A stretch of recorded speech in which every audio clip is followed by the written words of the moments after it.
The thunder cracked so close that Olive Conley felt it in her sternum before she heard it with her ears, a bone-deep percussion that rattled the window glass of the Keene ranch house and sent her coffee cup skittering across the kitchen table.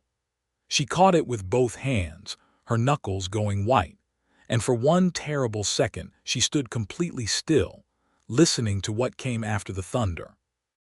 What came after was Robert Keene's voice, low and stripped down to something raw and dangerous, cutting across the yard like a whip. "Every single one of them will be dead by morning if we don't move them now." She stepped to the window. The sky to the northwest was the color of a bruise that had gone septic, that particular shade of greenish-black that old-timers in the territory said meant a storm wasn't just coming but arriving with intent.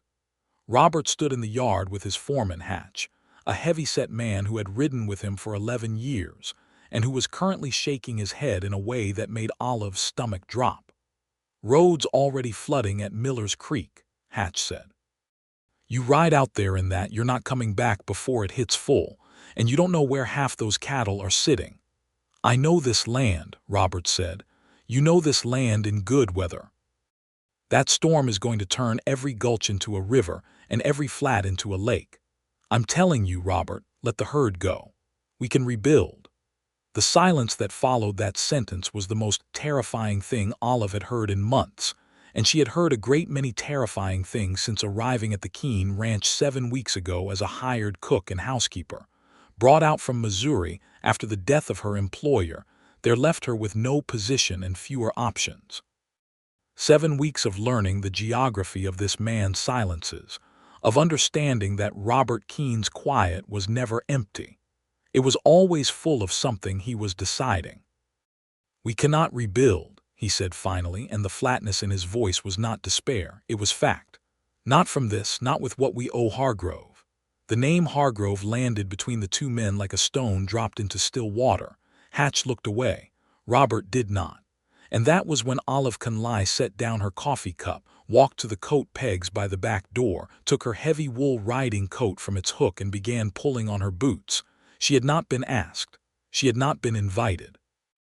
She had not been told where the cattle were, or what route Robert intended to take, or whether he even wanted company on what might well be a suicide ride into the teeth of the worst storm to threaten the Colorado Territory in a decade. She simply knew, with the same certainty she'd carried her whole life about the things that mattered, that she was going. To understand why Olive Conley would make that choice, you would need to understand something about the 7 weeks that preceded it, and you would need to understand something about the man she was choosing to follow, and you would need to understand something about the particular kind of trap that both of them had been riding toward since the morning she stepped off the stage in Hector's Bluff, Colorado, on a dusty Tuesday in late September of 1882. She had arrived with a single trunk, $37, a letter of reference from the widow Hartwell of St. Louis that praised her biscuit-making and her discretion in equal measure, and a bone-deep wariness of men that she wore like a second skin. That wariness had been earned across 26 years of a life that had offered her very little in the way of shelter and a great deal in the way of lessons about what happened to women who trusted too easily. Her mother had been a cautionary tale. Her father had been the cause of it. She had grown up in a household held together by her mother's silence and dismantled by her father's drinking. And by the time Olive was 15, she had understood with the clarity of someone who has had time to study a thing up close that love, the romantic kind, the kind that was supposed to redeem and complete and make the world make sense, was simply a mechanism by which women were rendered vulnerable and then blamed for it afterward. She had decided she didn't want any part of it. She had taken that decision with her through 3 positions in 2 cities, through 2 proposals she had declined without apparent regret, through the death of her mother and the disappearance of her father into whatever river or alley eventually claimed him, and through the final unraveling of her situation in Missouri, when the widow Hartwell died of pneumonia in August and left everything to a nephew who immediately sold the house and dismissed the staff. The advertisement in the St. Louis Post-Dispatch had been modest. A rancher in Colorado Territory sought a housekeeper and cook, room and board provided, references required. It had not mentioned that the rancher's name was Robert Keene, and it had not mentioned that Robert Keene was 32 years old and had a face that looked like it had been assembled from contradictions, strong jaw and careful eyes, a mouth that seemed equally built for sternness and for something it rarely allowed itself. She had learned all of that on the day she arrived, when he drove the buckboard himself to collect her from the stage because Hatch was busy with a fence line and the other hands were working the southern pasture. He had shaken her hand at the stage stop. He had taken her trunk without ceremony. He had asked if she'd had a comfortable journey in a tone that suggested he was fulfilling a social obligation rather than asking because he actually needed to know, and she had said yes, thank you, in the same spirit, and they had driven the 11 miles to the ranch in a silence that was, she would reflect later, neither comfortable nor uncomfortable but simply full of information if you knew how to read it. The ranch was called the Double K, though there was no sign that said so. You knew it by the way the land announced itself, a broad valley between two ridgelines with a creek running the western edge, good grass, a solid house built of timber and stone that had clearly been added onto more than once, 2 large barns, corrals in good repair, and the particular atmosphere of a place that was being held together through sheer will rather than prosperity. That last part she read in the peeling paint on the north side of the bunkhouse, in the way 3 of the corral rails were newer wood than the rest, in the absence of any decorative touches anywhere on the property, no flower beds, no painted shutters, no small vanities of comfort that a place with easy money would have allowed itself. The Double K was a working ranch run by a man who spent everything he had on its function and nothing on its appearance. She had respected that in a distant, observational way. She had been careful to keep it distant and observational. The first week, she found the kitchen's rhythms and made herself useful without being intrusive. She cooked for Robert and Hatch and the 4 hands who took their meals in the house, and she kept the house clean, and she said very little beyond what was necessary, and she watched, as she always watched, because watching was how she stayed safe. What she watched told her things she hadn't expected. She watched Robert Keene get up before dawn every single morning, and she watched him check on the animals before he checked on anything else. She watched him talk to his horses with the same focused attention he gave to nothing else on the ranch, soft and low and without self-consciousness, as if the horses were the one audience in front of which he allowed himself to be fully present. She watched him help one of the hands, a young man named Cody who was barely 20 and had come to the ranch 3 months before she arrived, work through a knotted calculation in the ranch's account book for nearly an hour one evening, patient and precise, never impatient, never condescending. She watched him read, which surprised her.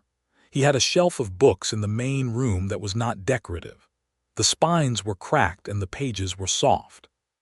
He read at night after supper, sometimes for an hour, sometimes for only 20 minutes before the day's work pulled his eyes closed, and he read with the same quality of attention he brought to everything, as if the book were a serious thing deserving of his full respect. She watched him receive a letter in the second week, a letter that came by rider rather than post, which meant it was urgent, and she watched his face when he read it, the careful neutrality that settled over his features like a mask being pulled down, and she watched him fold the letter and put it in his breast pocket and go back to work with the same stride he'd had before, and she knew without being told that the letter was bad news and that he had decided to carry it entirely alone. She did not ask about the letter. It wasn't her place, and she had not come to this ranch to insert herself into its troubles. She had come to cook and keep house and save enough money to build herself a future that didn't depend on any man's goodwill. That was the plan. She was very clear on the plan. The plan began to develop complications in the 3rd week, when she was in the barn at dusk looking for a particular bridle that Hatch had told her was stored near the tack room, because she'd been asked to hang it on a different peg, and she found Robert sitting in the hay against the barn wall reading by the last light coming through the high window, and he looked up when she came in. And for one unguarded second, she saw his face before he remembered to compose it. What she saw in that unguarded second was exhaustion so complete it bordered on grief, and something that might have been, in a different man, the early stages of despair. She found the bridle. She said good night. She left. But the image of his face in that unguarded second stayed with her in a way she found deeply inconvenient. She started paying a different kind of attention after that. Not the detached observational attention of someone assessing a situation for safety. Something more like the attention of someone who has spotted a thing she recognizes and cannot quite walk away from. She recognized his solitude was the problem. She recognized the specific architecture of a life built entirely around function, around duty, around what needed to be done, with no room left for what the person doing it might actually need. She recognized the way he spoke to the hands with a warmth that he seemed entirely unable to direct at himself. She recognized the discipline it took to keep moving when what you were moving toward was uncertain. She recognized it because she had built her own life on the same bones. In the 4th week, she burned a batch of bread because she was distracted thinking about this, which annoyed her considerably. She threw out the burned bread and made another batch and told herself firmly to stop. The 5th week, Robert Keene said something that changed the temperature of everything. He had come in late from a fence-mending job, mud to the knee, hat battered from rain that had come through fast in the afternoon and gone before supper. She had kept a plate warm for him, which was simply part of her job, and he'd come into the kitchen, looked at the plate on the table and looked at her, and then said with a kind of blunt bewilderment, "You didn't have to do that." "It's my job," she said. "Keeping food warm for a man who's 2 hours late isn't anyone's job," he said. "That's a kindness." She didn't know what to say to that. She turned back to the dish she was washing. "I'm not very good at being the recipient of kindness," he said then, and she could hear in his voice that he was not saying this to provoke her sympathy or to solicit anything. He was simply stating a fact in the same tone he used to state all his facts. "I mention it because I'm aware I've been poor company since you arrived, and I don't want you to mistake that for anything to do with you." She turned around then. "I haven't mistaken it," she said. He nodded once, the way he nodded when he'd received information he was filing away. "Good," he said, and sat down to eat. She went back to her dishes. She was not, she told herself, smiling. She was simply experiencing a minor and entirely involuntary softening of her expression, which was physiological and not meaningful. She was 30 years old. She was not a girl who confused a man's capacity for honesty with a reason to lose her head. In the 6th week, she learned about Hargrove. She learned about it the same way she learned most things on the Double K, by listening carefully to conversations she was not officially part of. Hatch was not a man who modulated his voice for indoor spaces, and the kitchen shared a thin wall with the main room. And on a Tuesday evening when Robert was out late again, Hatch was talking to Cody in the tone of a man who'd been holding something back for a while.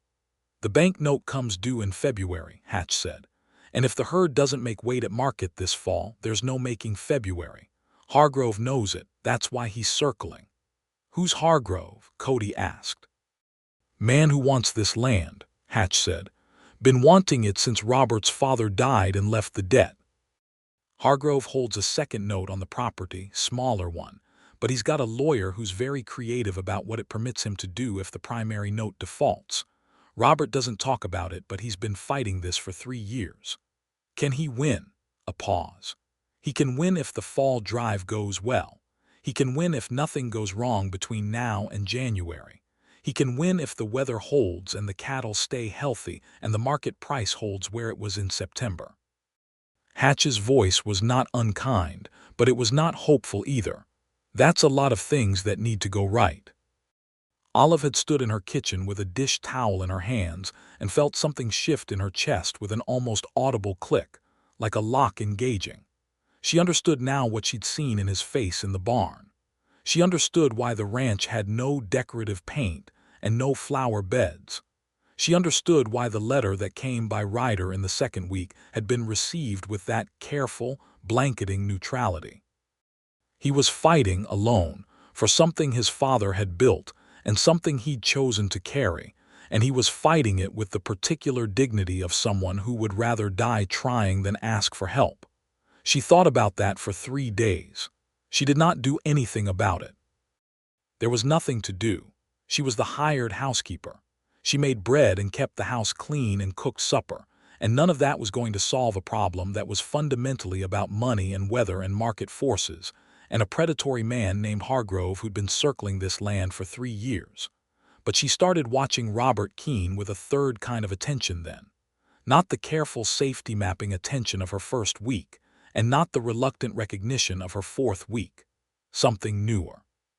Something that had the uncomfortable quality of caring without permission. She noticed when he didn't sleep enough. She noticed when he pushed himself past the point where any reasonable person would have stopped. She noticed when he came to the table with something worked out behind his eyes that he wasn't going to share with anyone, because sharing would mean admitting that the working out was necessary. She started making sure there was coffee ready when he came in early. She started leaving a lamp lit in the main room on the evenings when he worked late at the account books, so he didn't have to come in from the dark to a dark house. She started these things without acknowledging she was doing them, and he received them without acknowledging he'd noticed. And between these two people who were both deeply committed to the idea that they needed nothing from anyone, something entirely unplanned began to accumulate. In the 6th week, on a Sunday when the hands were off and Hatch had gone to town, Robert came into the kitchen and asked if she wanted to ride out to the north pasture with him to check on a section of fence he was worried about. She had looked at him. "You're asking me," she said. "I'm not accustomed to company," he said, with the same flat honesty that had characterized everything he'd ever said to her, "but I find I'm less bothered by the idea of yours than I would have expected." She had gone. They had ridden for 3 hours across land that was, in the last warmth of the Colorado autumn, genuinely beautiful, and he had shown her the fence line and the section that concerned him, and explained what it would take to repair it. And she had asked questions, and he had answered them without condescension, as if her questions deserved actual answers. And then on the way back he'd shown her a particular ridge that looked out over the whole valley, the creek and the ranch, and the distant mountains, and had said nothing for a long moment, just let the view be what it was. "This is what I'm fighting for," he said finally, not to her exactly, but also not to no one. She understood then in a way that was bodily and immediate and bypassed every careful structure she'd built around herself in 26 years. She wanted him to win, not in an abstract, hopeful way, in a way that was personal and fierce, and that had, if she was honest, already decided something that her conscious mind hadn't quite caught up to. The 7th week brought the storm. It had been building for 3 days in the atmosphere, that particular pressure heaviness that animals felt before people did, and she'd watched the cattle in the south pasture grow restless 2 days before any sky sign confirmed why. Robert had watched the same thing, and she'd seen him make a calculation, a hard one, about whether to pull the northern herd down from the high pastures earlier than planned. He'd sent Cody and another hand, a quiet man named Dietz, up to begin moving the northern herd south on the Friday. They'd reported back Saturday afternoon that the herd was spread further than expected, grazing up into the rocky upper reaches where the cattle went when the weather confused them, and that 2 days' work might only be 1 day's if the storm came faster. The storm came faster. It was just past 4 in the morning when Olive heard the thunder that rattled the window glass. It was just past 4 when she heard Robert's voice in the yard. It was just past 4 when she heard Hatch say the words that were meant to convince Robert Keene to let the herd go. And it was just before 4:15 when she walked out the back door of the Double K Ranch house, fully dressed in her wool coat and her riding boots, and crossed the yard to where the two men stood, and said to Robert Keene calmly, looking him directly in the face, You'll want to take the eastern ridge approach to the upper pasture. The western gulch will flood first." Both men stared at her. "How do you know that?" Robert asked. "Cody told me about the terrain when I asked him last week," she said. "The eastern ridge stays drier longer because it's got slope drainage. The western approach has two low points that collect water." Robert looked at her for a long moment. The sky behind him was the color of a catastrophe. "You're not coming," he said. "I'm already dressed," she said. "Olive, you have one chance to save that herd before this storm closes every route into the high pasture," she said, and she heard her own voice say it without trembling, steady and clear and carrying every ounce of the certainty she felt. "One chance. And 2 riders are better than 1 for moving cattle in bad weather. You know that." He knew that. She watched him know it. She watched the moment where his resistance met the reality of the situation and the reality won. "Can you handle a horse in rough terrain?" he asked. "I grew up in Missouri," she said. "I've been handling horses since I was 8 years old." He held her gaze for another second, and something crossed his face that she had no name for, something that seemed to pull from a deep place in him, and then he said, "Take the bay mare. She's sure-footed." Hatch watched them both with an expression that mixed alarm with something that looked like it might, in different circumstances, be called recognition. They rode out of the Double K yard at 4:17 in the morning, with the storm bearing down from the northwest, and the first real fingers of wind beginning to tear across the flat, carrying the smell of rain and lightning, and cold in a combination that made the horses toss their heads and want to turn back. They didn't turn back.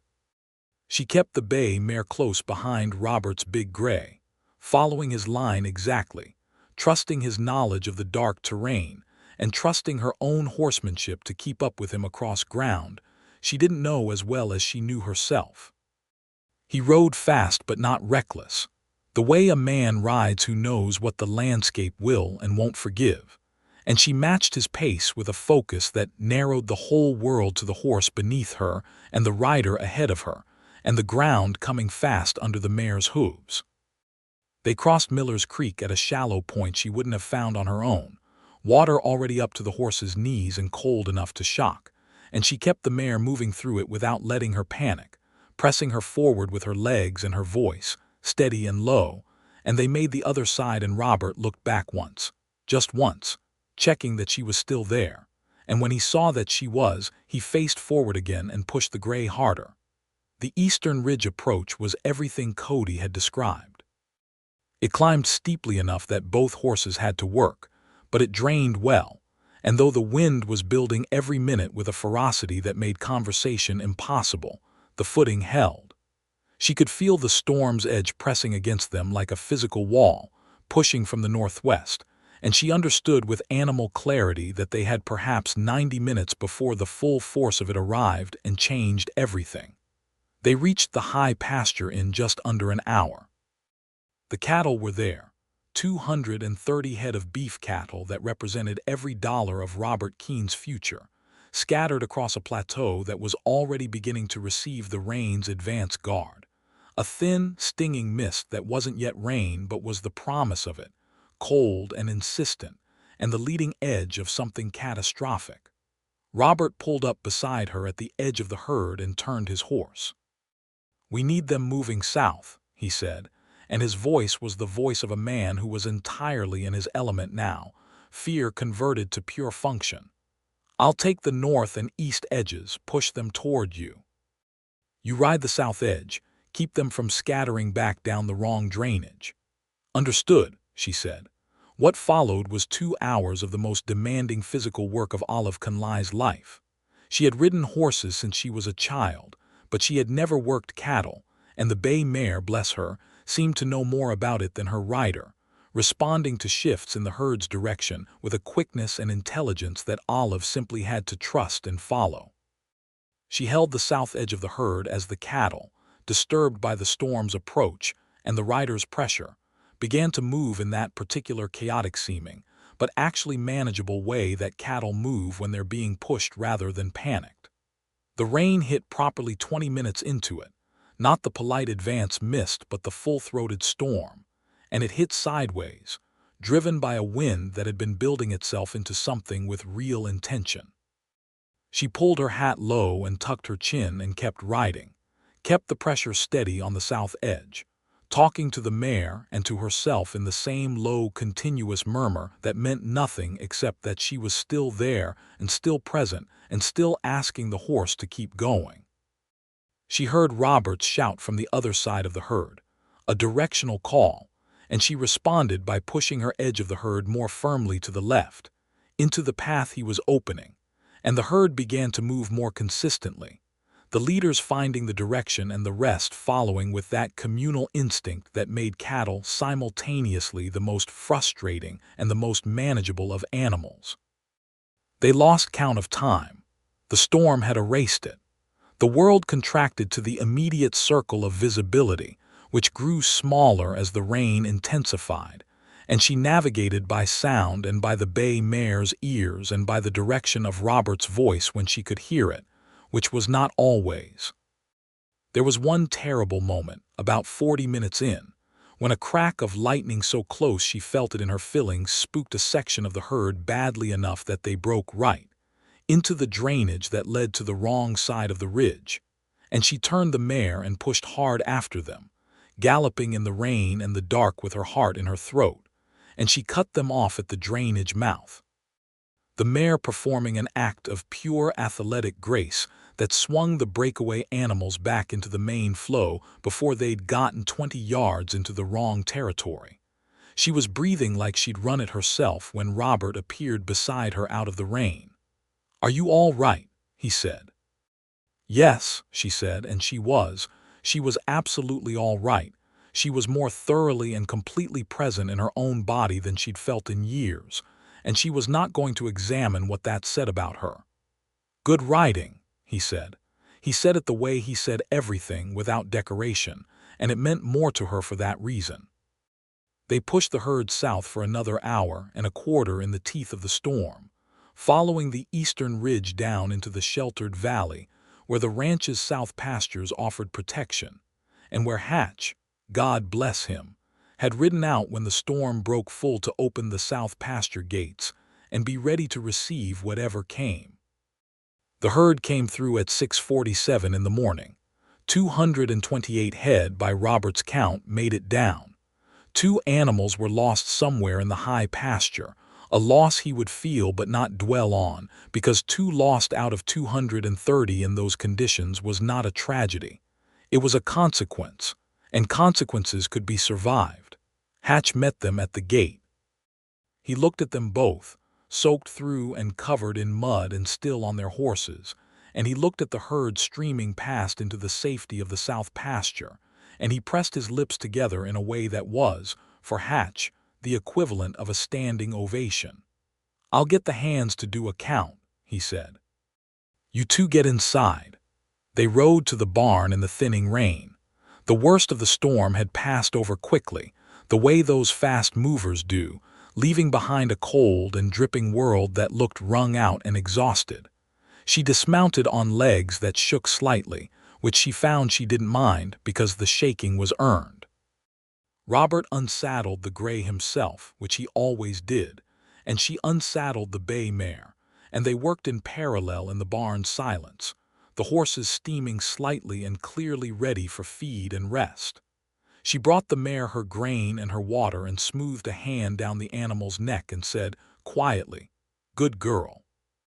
Extremely good girl, with a sincerity she didn't bother to conceal. She heard Robert on the other side of the partition say something similar to the gray.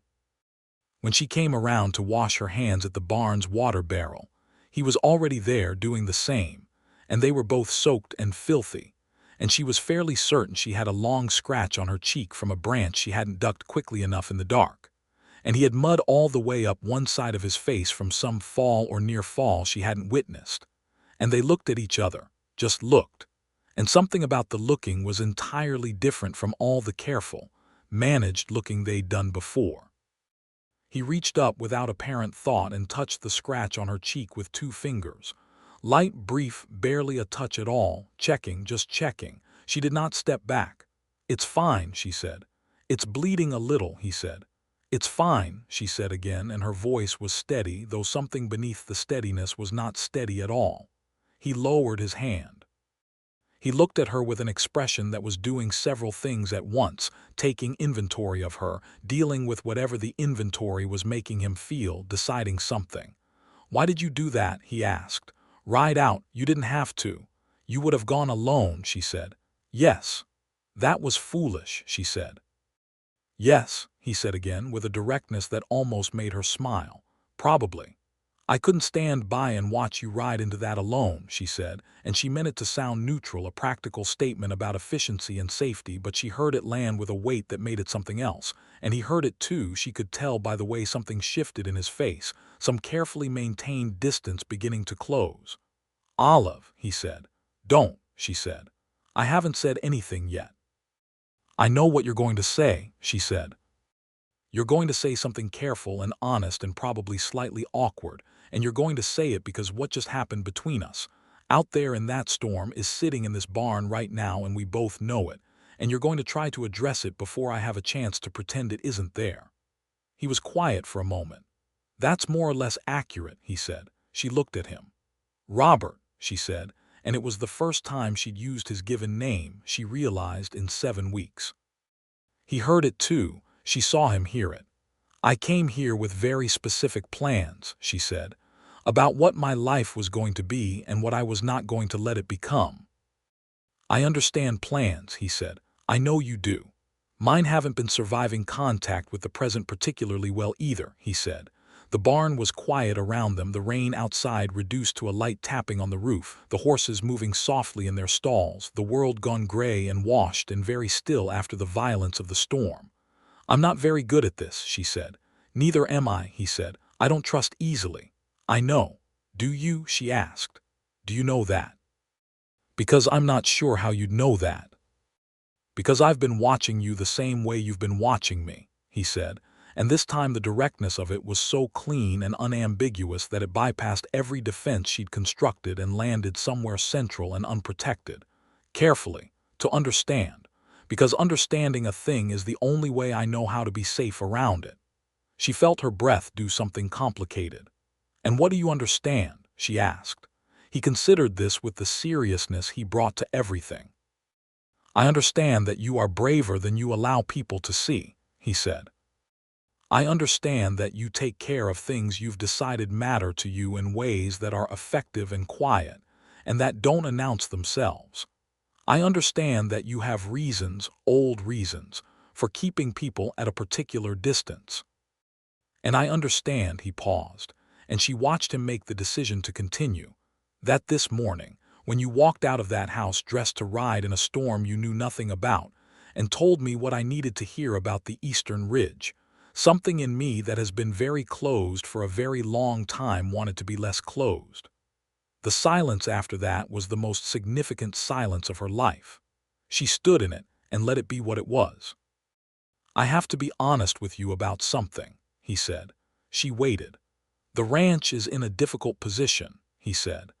"I have a debt I've been fighting for 3 years, and a man named Hargrove who wants this land and has the legal patience to wait for me to fail. The herd we moved this morning is my primary argument against the bank defaulting my note in February. I'm telling you this because I would rather you know it as a fact than learn it as a surprise, and because if you're going to make any decisions about anything regarding this ranch and the people on it, you should make them with accurate information." She had already known. She hadn't told him that she'd known. "I know about Hargrove," she said. He didn't look surprised. "Hatch talks. I wasn't listening on purpose." "I know," he said. "You're not the kind of person who does things on purpose when you could do them as a natural consequence of paying attention."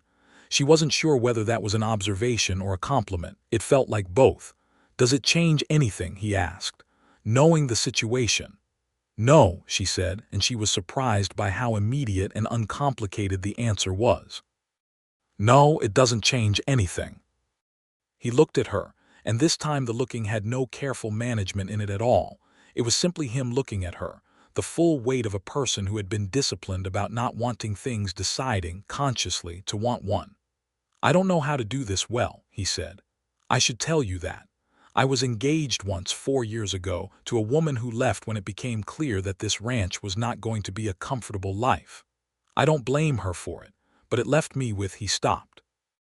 "A dark estimate of your own worth as a prospect," she finished. He blinked. "Yes, exactly that. That's foolish," she said. "So you've mentioned," he said, and the corner of his mouth moved in a way that was not quite a smile but was in the same neighborhood.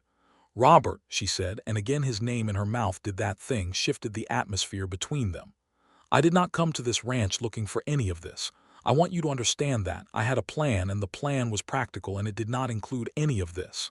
"I understand," he said. "And yet," she said. "And yet," he agreed. She took a breath. "I would like to start over," she said. "Not to remove what's already happened, because I think what's already happened is part of it. But to start over in the sense of stopping pretending that I'm only the hired housekeeper and that you're only my employer and that we are simply two people who happen to share a house." He was quiet for a moment. "What would starting over look like?" he asked. "I think it would look like honesty," she said. "About the ranch and what it needs. About what I can offer that might be useful.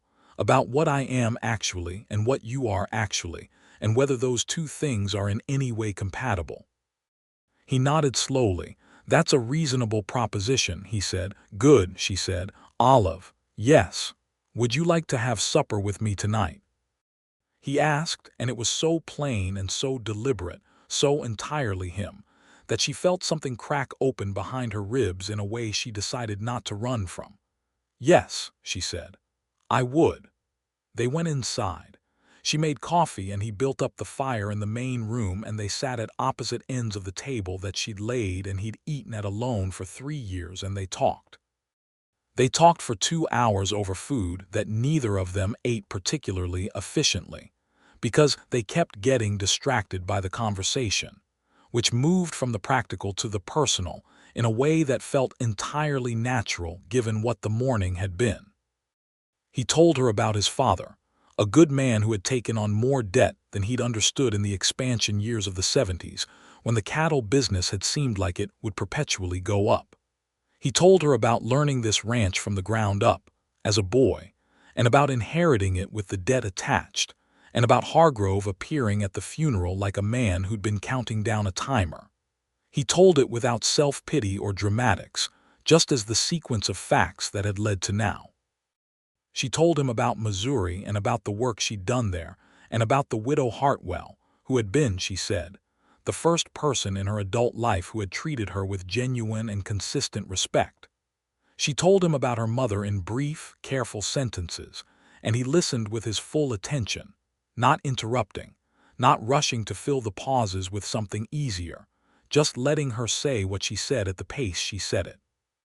"I made a decision a long time ago," she said, "that I was better served by independence than by any alternative, that no one would ever again have the kind of access to my life that could be weaponized against me."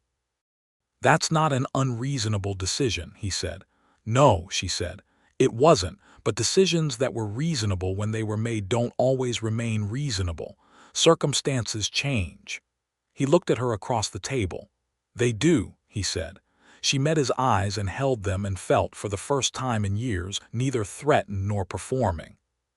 She was just there, in a kitchen in Colorado in the autumn of 1882, with a man who was honest and hardworking and in trouble, and who had looked at the scratch on her face in a barn with 2 fingers, and the specific tenderness of someone trying to be careful with something that matters to them. She realized with a kind of internal equanimity that surprised her, in very serious danger of falling in love with him. She did not run from it. In the weeks that followed the storm, things between Olive and Robert shifted with the natural unhurriedness of two people who are both serious about what's happening and unwilling to rush it into something fragile. He started asking her to ride with him in the evenings when the day's work was done, and the light was still good, showing her the ranch's different territories the way you show someone a thing you love, pointing out particular trees, particular rock formations, the place on the creek where the trout were thickest in summer, the rise where the elk came through every November like clockwork. She rode beside him and listened and asked questions and watched him talk about this land with the same quality of attention she'd once watched him devote to his horses, that full, unguarded presence. She started talking more in the evenings. She had always been a measured speaker, economic with words in the way of someone who learned early that words could be used against you. But she began to find in his company that she was less measured. She told him things she hadn't thought she'd tell him, about books she'd read and found important, about the way she thought about problems, about the particular texture of the life she'd imagined for herself if circumstances had been different. He listened to all of it with that same serious attention, and he responded when he responded, with the kind of thinking through it out loud quality that told her he was genuinely engaging rather than simply waiting for his turn to speak. Hatch watched all of this with the expression of a man watching something he'd suspected for a while become undeniable. He said nothing directly about it, which was his way, but there was a warmth in the way he addressed Olive now that hadn't been there in the early weeks, an acknowledgement, unspoken, of her permanent membership in the life of this place.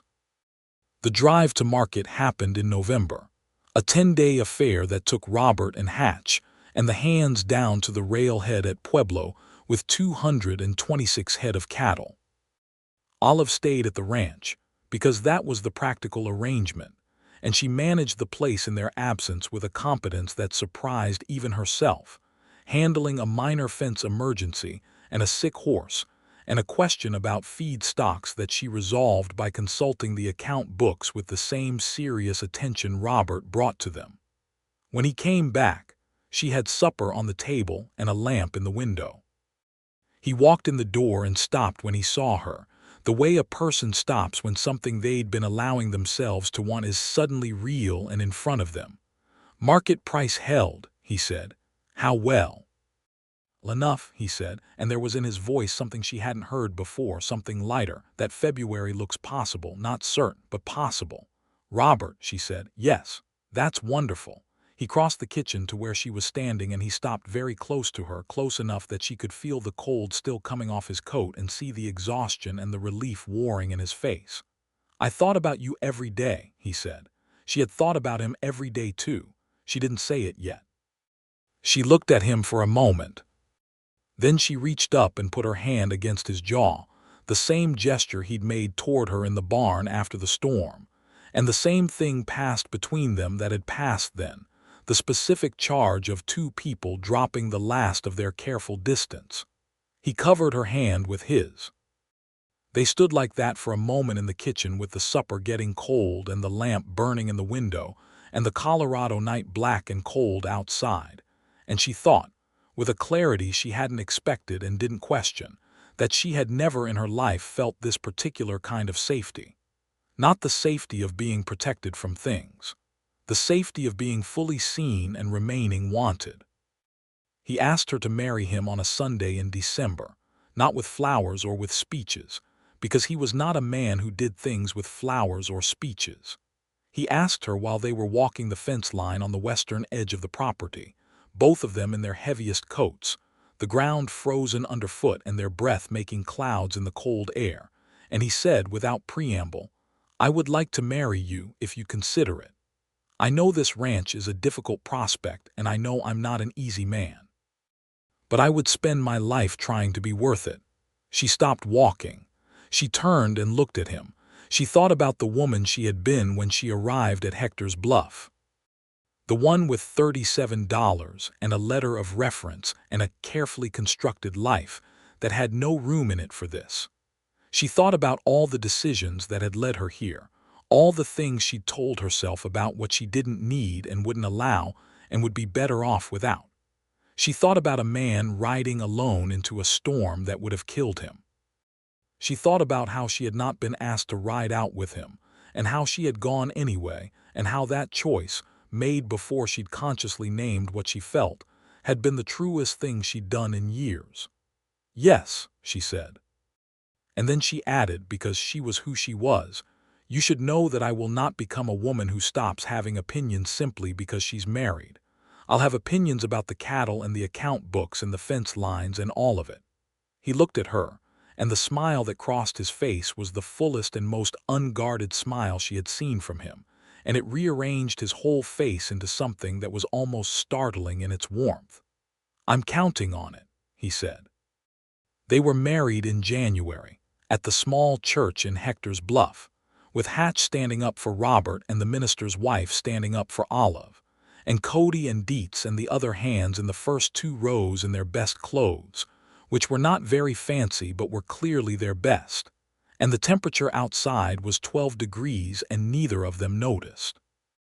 The ceremony was brief and honest, the way both of them preferred things, and when the minister pronounced them man and wife, Robert took her hand with the specific care she had come to know as his most characteristic gesture, careful with things that matter, and she felt the ring settle on her finger and thought, without any ambivalence and without any shadow of the old wariness, that she was exactly where she was supposed to be.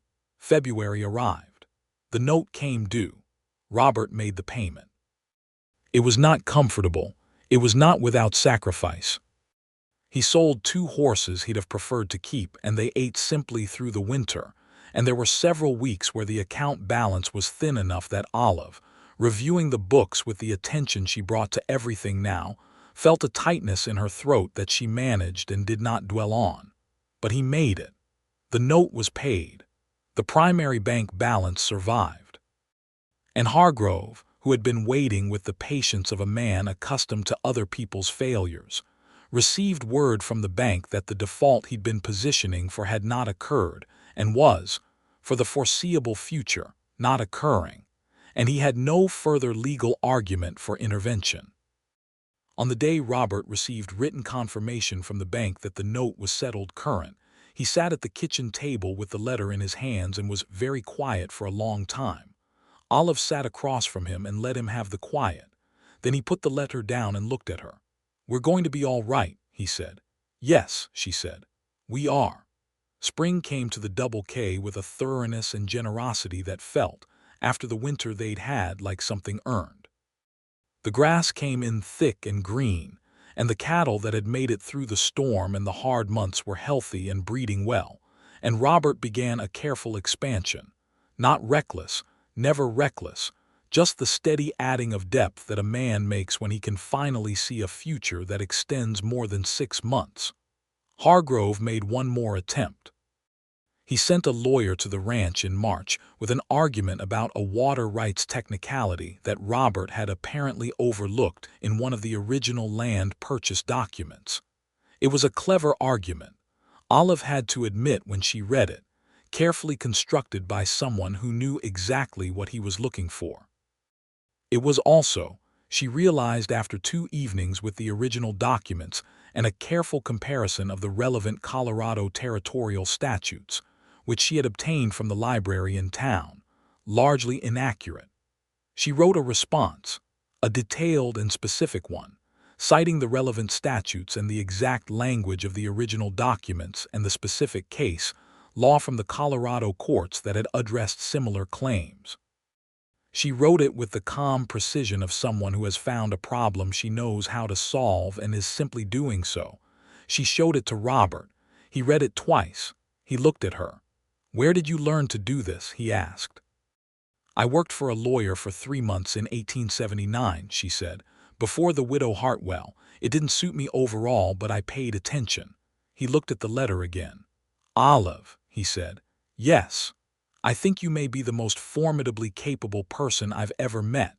She took the letter from him and sent it to Hargrove's lawyer the next morning. They heard nothing further from Hargrove.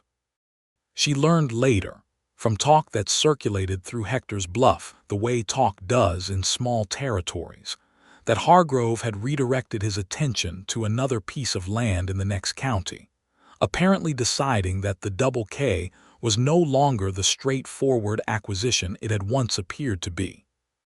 She could not say she felt any sorrow about this. The summer of 1883 was a good one. The herd built back to full strength and then beyond, and Robert hired 2 additional hands, and the ranch began to carry the air of a place that had found its footing. He repainted the north side of the bunkhouse. He fixed all the corral rails. And in August, he built a proper flower bed along the south side of the house, not decorative, he insisted, but practical for kitchen herbs, and she let him have the distinction while she planted marigolds alongside the mint. She was, by August, expecting their first child. She discovered it in early July and told Robert on a Thursday evening after supper, simply, factually, the way she told him most things. He was very quiet for a long moment. Then he reached across the table and took her hand and held it with both of his, and the expression on his face was something she had no words for and didn't need any, because some things communicate better than language, and this was one of them. "Are you well?" he asked. "Perfectly well," she said. "You'll tell me if that changes." "Immediately," she said. He turned her hand over and pressed his mouth to her palm, a gesture so uncharacteristically tender from this careful, contained man that she felt something gather in her throat. "Olive," he said against her hand. "I know," she said. "The baby was born in February of 1884, a boy, delivered with the help of the midwife who came 11 miles out from Hector's Bluff in conditions that were not ideal but were navigated without drama. He was healthy and loud and had, Robert noted, a very specific and determined quality in his cry that suggested he had strong opinions about his situation, which Olive thought was entirely appropriate. They named him Thomas, after no one in particular, simply because the name felt solid and honest and like something a person could build on, which seemed right. Thomas Keene arrived into a household that was warm and functional and full, not in the way of luxury or abundance, but in the way of a place where things worked, and where the people in it meant something to each other. Hatch, who had never expressed any particular sentiment about anything in the 11 years of his acquaintance with Robert Keene, held the baby on his second day of life, with an expression of concentrated wonder that he covered immediately afterward with several unnecessary comments about cattle weights. Cody, who was 23 now and had grown considerably in the years of his time at the Double K, bought the baby a small carved wooden horse from a craftsman in town, and presented it with a solemnity that made Olive feel deeply fond of him. Robert was the kind of father she'd suspected he would be, steady and present, and entirely willing to sit up at 3 in the morning without complaint, holding Thomas against his chest while the baby sorted out whatever was bothering him, patient in the way he was patient with everything he loved. She watched him one night in March, sitting in the chair by the window with Thomas sleeping against his shoulder, the ranch quiet around them and the Colorado stars visible through the glass, and she thought about all the steps that had led to this room, all the choices and contingencies and accidents and decisions, the advertisement in the St. Louis paper, the coach ride, the 11 miles in silence, the 7 weeks of careful watching, one storm, one morning, one choice made without being asked. She thought about how she'd carried her wariness for 26 years like an instrument of survival, and how she had not set it down so much as she had found that it was no longer needed in the same way, that what she'd thought was protection had sometimes been simply loneliness given a function. She did not regret any of it. You couldn't regret the path that led you to a place this right. Robert looked up and found her watching. "Go to sleep," he said quietly. "I have him." "I know you do," she said, and didn't move. He smiled, slow and warm, the smile she'd seen fully for the first time when she said yes to his proposal, and which had become, over the months of their marriage, something she relied on with the same certainty she relied on the sunrise. "Then go to sleep anyway," he said. "You're going to want to sleep while you can." She went asleep. He was right, as he usually was about the practical things. The year 1884 continued with the busy momentum of a ranch finding its stride. The spring drive was successful. The best they'd had since before Robert's father's death had become the defining fact of the Double K's existence. They hired a third hand, a quiet, capable man named Walsh who'd come up from New Mexico and who knew cattle the way some people know languages, fluently and without apparent effort. Robert began talking carefully about the possibility of acquiring additional land to the north of their current range, a parcel that had been sitting unworked since its previous owner had gone back east in 1881. It was not a rushed conversation. He laid out the arguments and the risks with the same methodical honesty he'd used when he first told her about Hargrove, and she engaged with it the way she engaged with all the ranch's decisions now, fully, because she had decided in the first months of their marriage that this was her ranch as much as it was his, and that she was not going to be a decorative participant in its future. They acquired the northern parcel in September of 1884. It was not inexpensive. It required careful financial navigation of the kind that kept Olive at the account books for several evenings in a row, running calculations, checking market projections, consulting with the banker in town who had come, over the past 2 years, to regard the Double K's finances with the kind of professional approval he had not had cause to offer in the previous 3.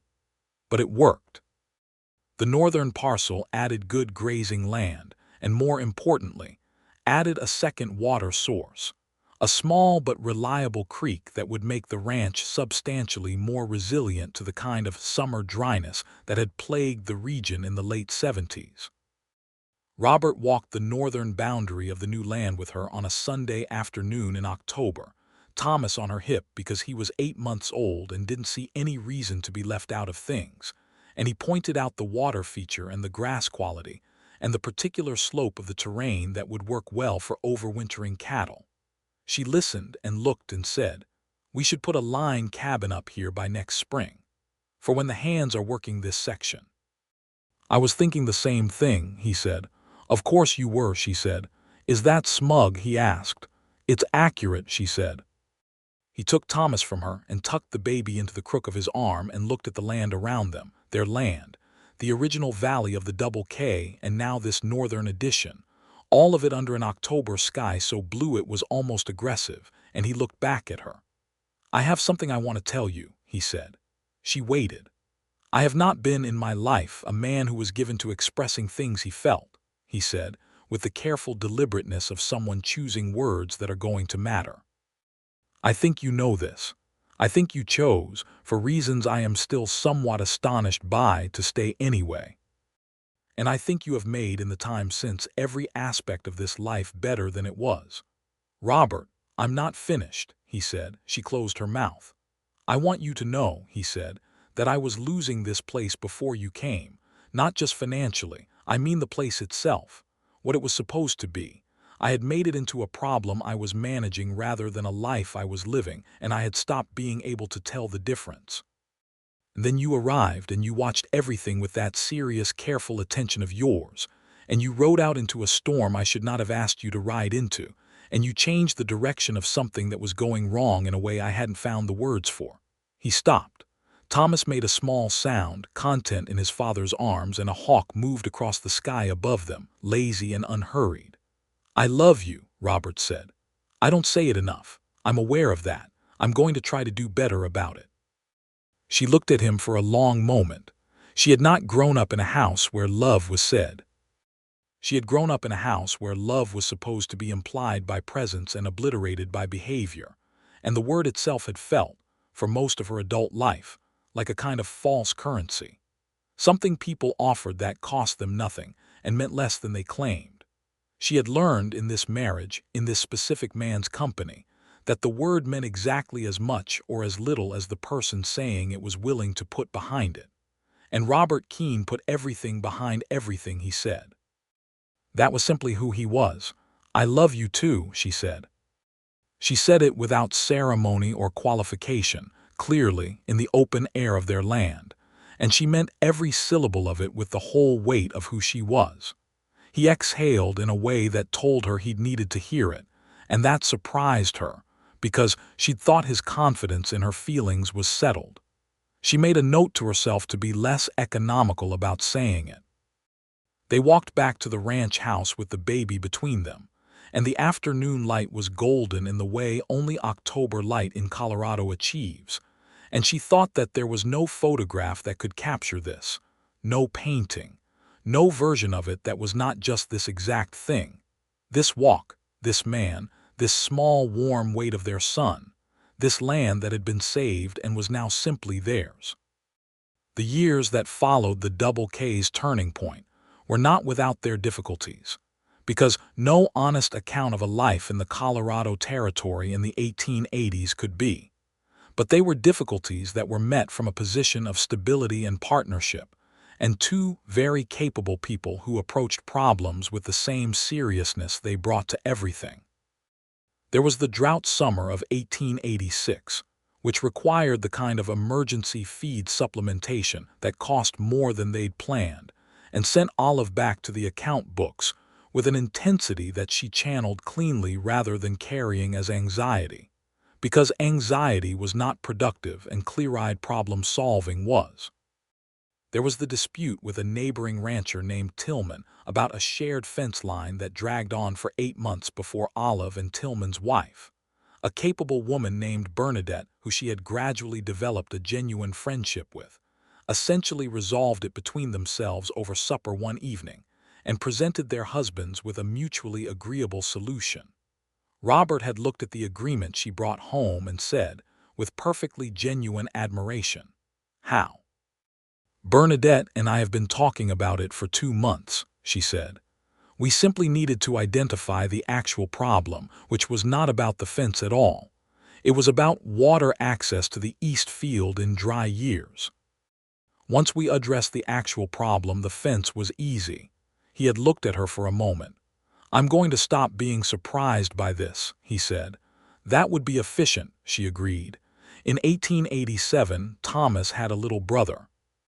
They named him James, and he arrived with considerably more drama than Thomas had, requiring the midwife and additionally the doctor from Hector's Bluff, and 3 of the longest hours of Robert Keene's life, during which he sat outside the bedroom door with his hands clasped between his knees, and by his own later admission, did not breathe at normal rates. She was fine. James was fine. James was, in fact, loudly and emphatically fine, and he remained loudly emphatic about most things throughout his subsequent infancy, which Thomas, now 3 years old and deeply opinionated about the new household addition, occasionally found overwhelming. Robert navigated these years with the same quality she'd loved about him from the beginning, fully present, fully committed, refusing to be a half-measure man in his own home any more than he was on his own land. He was a father who got up with sick children in the night. He was a husband who noticed things, the scratch on her face after the storm, the tiredness around her eyes in the drought summer, the particular quality of happiness she had on riding days versus indoor days, and who acted on what he noticed in quiet, practical ways. He was not, he had told her before their marriage, good at this. He had been wrong. He was not showy at it. He did not announce it or perform it. But he was good at it in the truest sense, in the sense of doing it consistently and getting it right. In 1888, Hatch retired. He was 61 and his knees had been loudly objecting to ranch work for 2 years, and Robert helped him settle into a small house in Hector's Bluff with enough money put by that he could live comfortably, and they drove into town every 2 weeks for supper at his table, which Hatch pretended to regard as an inconvenience, and obviously did not. Cody took over as foreman. He was 27 by then, steadied and capable, with the specific confidence of someone who has been trusted with responsibility and has grown into it rather than simply assumed it. Robert trusted him completely, which Olive knew was not something Robert did lightly. The ranch continued to grow. Not rapidly, not recklessly, but with the steady expansion of something that knows what it is and is building toward it carefully. By 1889, the Double K was a well-regarded operation in the region, known for the quality of its cattle, and for the fact that its debts were paid and its word was good, which in the territory was a reputation worth more than most things.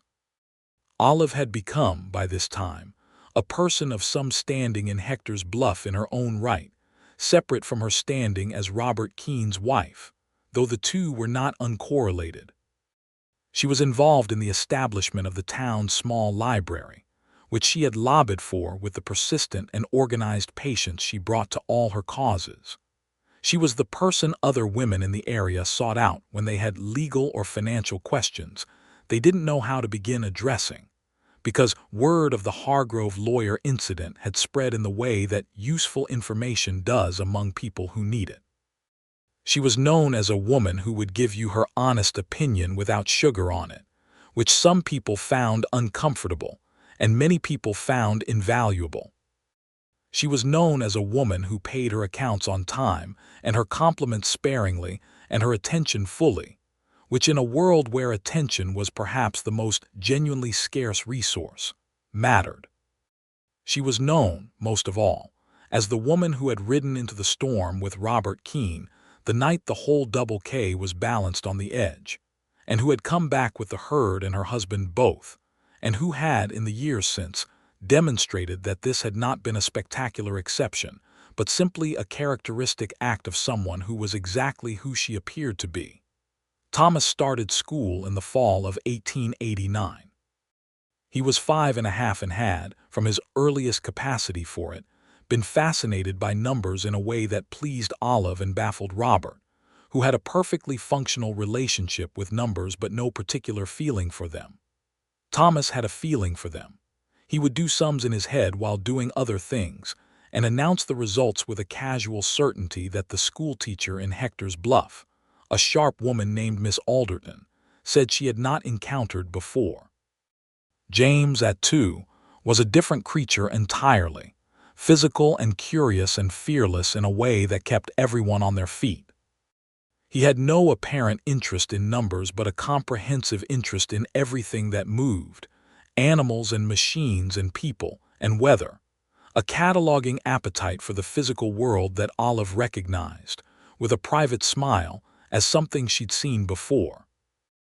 Robert took James to see the machinery at the mill in Hector's Bluff when he was barely old enough to walk steadily, because he'd noticed James's interest, and he reported that the boy had stood absolutely still and watched the mill machinery for 45 minutes without requiring a single redirection, which was, for James, unprecedented stillness. In the evenings, when the boys were in bed and the ranch was quiet, and the books were balanced or as balanced as they needed to be for the night, Robert and Olive sat in the main room together and talked, or read, or sat in the comfortable wordless companionship of people who have enough years of real conversation between them that silence is simply another form of it. She had found herself returning in those evenings to the memory of the night she'd arrived in Hector's Bluff with $37 and a measured wariness and her very clear plan for her future. She returned to it not with nostalgia or with regret, but with the specific affection you feel for a younger self who was doing her best with what she had. That younger Olive Conley had been brave, in her way. She had kept herself intact through a life that offered considerable incentive to give up on the project of being a full person. She had asked nothing from anyone and had given what was needed when it was needed, and had kept her own counsel and her own standards, and that had been enough to get her here. Here was a husband who saw her completely and found that, instead of diminishing his regard for her, it deepened it. Here was 2 boys who were growing into people she found genuinely interesting. Here was land and work and a community, and the specific, daily satisfaction of a life that was actually hers. She thought sometimes about the storm. She thought about riding in the dark with the rain driving against her face, and the thunder so close it was physical, and the cattle moving in the murk ahead of her and Robert's voice carrying through the noise, directional and certain. She thought about the moment in the barn afterward, his 2 fingers against the scratch on her cheek. She thought about how she had not been asked to ride out. She had gone because she'd understood in the marrow of herself that it mattered, that he mattered, that this was one of those moments where the choice you make says something permanent about who you are and what you're willing to do for what's important to you. She was glad she'd made it. She would always be glad she'd made it. In the spring of 1890, on a Sunday afternoon in April, She and Robert walked the eastern ridge above the high pasture together, the same ridge they'd ridden down in the storm 7.5 years ago. The boys were back at the ranch with Cody, who had learned to manage them with the resigned competence of a man who had younger siblings and knew the drill. The ridge in April was entirely different from what it had been in that pre-dawn storm. The grass was coming in new, and the sky was a deep and hospitable blue, and the view from the top stretched for what felt like forever across a landscape that was, in this season, neither threatening nor indifferent but simply generous. She stood beside him at the top and looked at the ranch below, the house and the barns and the corrals and the neat line of the new bunkhouse addition and Cody's truck garden and the south pasture, where the cattle were visible as dark shapes in the green grass. "Do you remember the night we rode this?" she asked. "I think about it frequently," he said. "What do you think about when you think about it?" He considered this. "I think about how you walked out of that house dressed to ride and told me about the Eastern Ridge approach," he said. "And I think about how the first thing I felt, before the relief or the practical calculation, was something that I didn't quite have a name for at the time." "What did you eventually decide to name it?" she asked. He looked at her sideways, with the look she'd come to know as his version of amusement. "Inevitability," he said. She laughed, and the laugh surprised her, genuine and warm, rising out of a joy that was not loud or dramatic but was the deepest kind, the kind that has been built over time and that knows it's going to last. "That's very you," she said. "You asked," he said. "I did," she agreed. "Robert." "Yes, thank you," she said. He looked at her. "For what specifically?" "For everything after the storm," she said. "For being honest enough to make honesty possible, for building something worth building." He reached out and took her hand the way he'd taken it at the altar in January of 1883, carefully, because it mattered. "Thank you," he said, "for riding out without being asked." The wind moved across the ridge, and the grass moved with it, and below them the Double K lay in the April light. Theirs, solid and real and alive with the accumulated years of everything they had built and survived and chosen.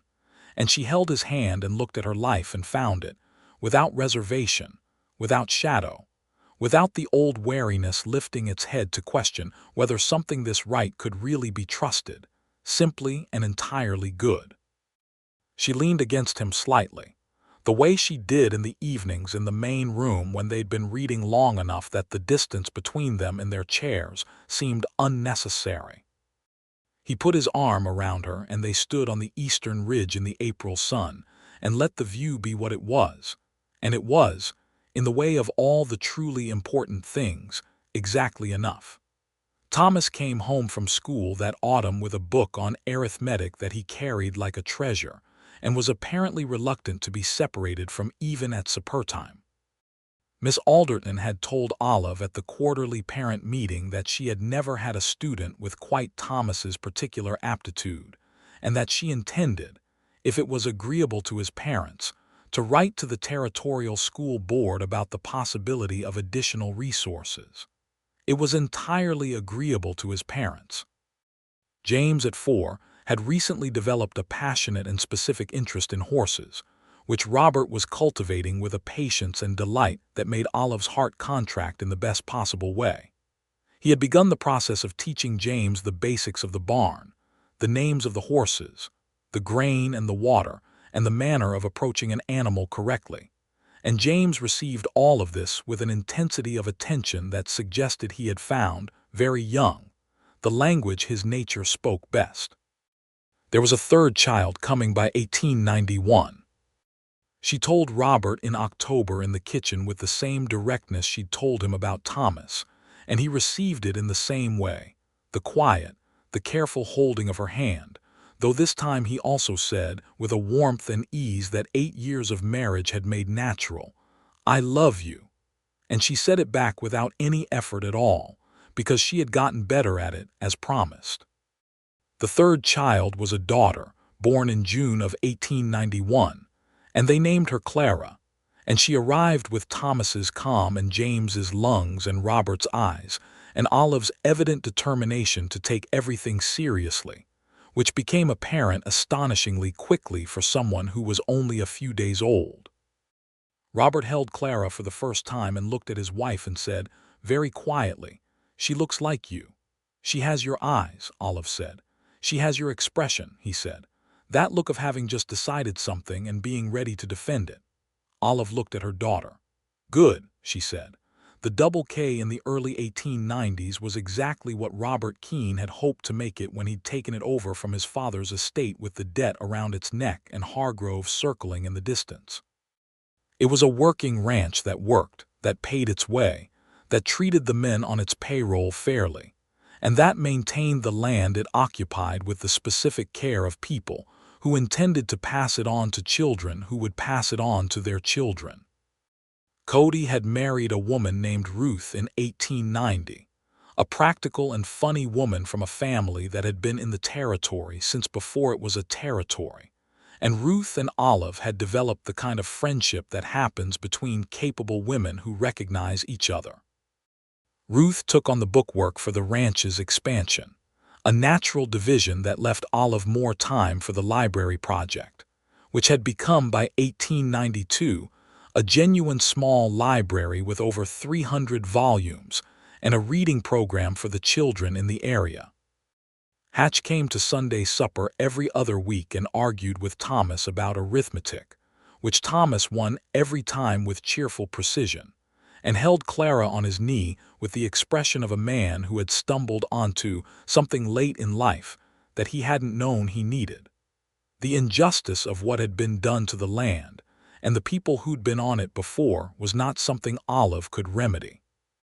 It was not something anyone in Hector's Bluff talked about openly, because 1892 was not a time or place where such conversations happened easily or safely. But she was not a woman who looked at the world without seeing it. She saw the Ute families who had been pushed off this land, and she saw the absence where their presence had been, and she felt the weight of it in a way that she carried honestly, doing what small things she could, which were small indeed, toward fairness and dignity in the daily transactions of her life, and knowing it was not enough, and doing it anyway. The prairie was not a moral landscape. It did not distribute its difficulties according to desert or its blessings according to goodness. It was simply the land, with its weather and its beauty and its demands, and what people made of it was up to them. What Olive and Robert Keene made of it was a life. A real one, with hard years and good years, and the children growing, and the ranch growing, and the love between them deepening in the way that love does when it's built on honesty and sustained through difficulty. Not into something less complex or less challenging, but into something that simply cannot be reduced, that has too many layers and too much lived experience to be diminished by any ordinary force. In 1893, Thomas turned 9 and started corresponding with a mathematician at the Territorial College who had read Miss Alderton's letter and requested to see the boy's work. Robert drove Thomas to the college in Pueblo for a Saturday visit in September, and Thomas came home with an expression that Olive identified as the look of someone who has just seen what they're going to do with their life, and she felt proud in a way that had no edge to it. None of the complicated pride that comes with wanting a child's choices to confirm something about yourself. Just clean, clear pride in the person he already was and would continue to become. James, at 6, could already manage the 2 gentlest horses in the barn with a competence that made Walsh, who had seen a great many people around horses in his career, shake his head and say to Cody that he'd seen grown cowhands with less feel for the animals. Clara, at 2, was a small and formidable person who had opinions about the color of her cup and the angle of her sunbonnet, and who had recently begun following her brothers around with the specific tenacity of a person who will not be excluded from anything interesting simply because she is smaller and younger than the people involved.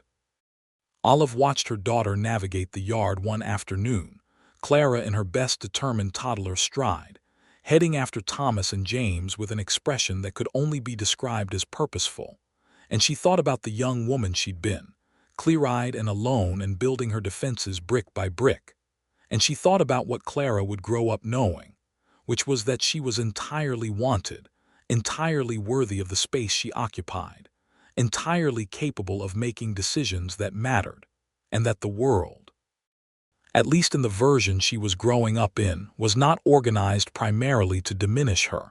It was something. It was not everything, but it was something, and something in this world in this time was what you worked with.